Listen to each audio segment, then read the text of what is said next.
Hi, this is Joy, and it's day, I think, 41 of my Ice the Body and Body Temple Challenge, and I'm still walking the talk.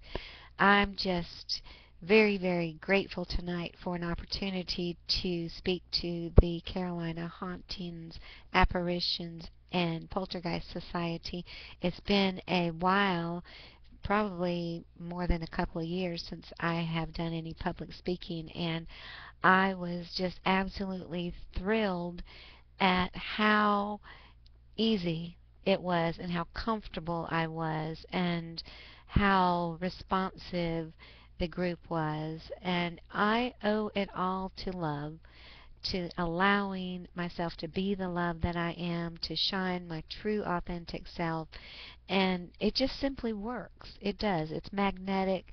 People are attracted to it, and that's what we were talking about tonight, was our auras and how they can either attract or repel people. And I'm proof that this stuff works. So here is my sun salutation for today. I thank you for being on my journey with me. Namaste.